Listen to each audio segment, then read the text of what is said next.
for having been fathered. You're a miserable worm, and therefore inwardly, because without me you might not have been. You owe everything you have to my having produced you, and you are a debtor. And because you are a debtor, you have a duty. Duty is the same word as debt, debit. You owe life to me who produced you, although I won't admit I had a great deal of fun doing it. And so you must all crawl. Now, you see, that conception of our relationship to reality has been the popular idea for centuries in the Western world. So that you never really knew where you stood with the authority. Because the authority gives you the impression that you are so bad intrinsically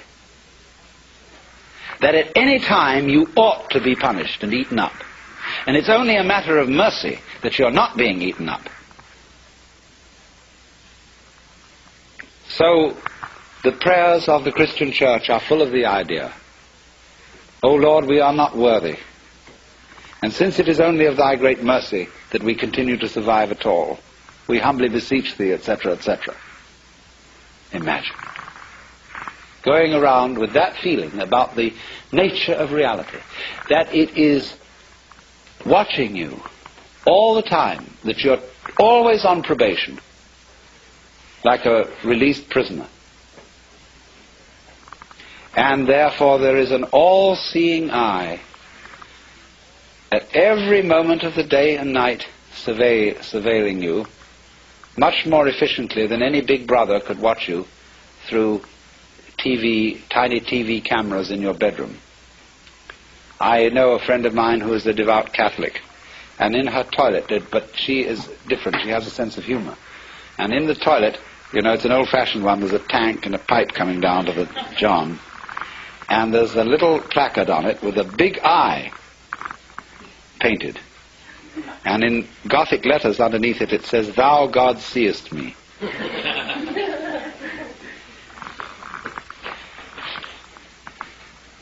So always, everywhere, according to this mythology, there is the eye of the paternal judge watching you. Now, what can you do with a situation like that? If that's the way things really are, you don't know whether this Lord has a sense of humor, and whether you can say to him, hey, look, don't take such an advantage of me like that. Turn down that light a little. Close off your eyes sometimes. You don't need to be all that particular. You know I can't do anything to you. I can't knock you over. Why do you need to bug me all the time? The sort of attitude is too much. And so people couldn't stand it.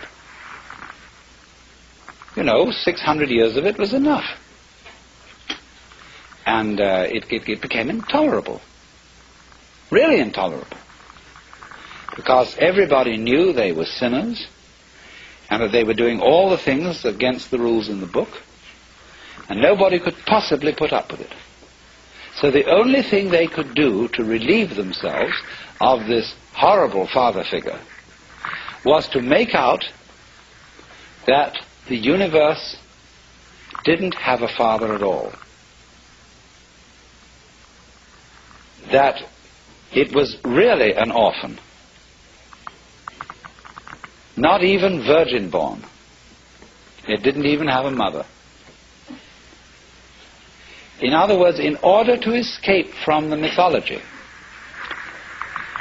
of a conception of ultimate reality, which was much too intelligent and much too nosy, people had to invent a conception of the ultimate reality that was completely banal and dead.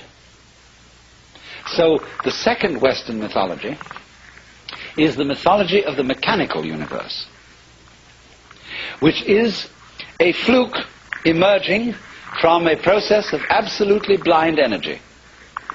And you must notice the language in which the great thinkers of the 19th century thought about the world.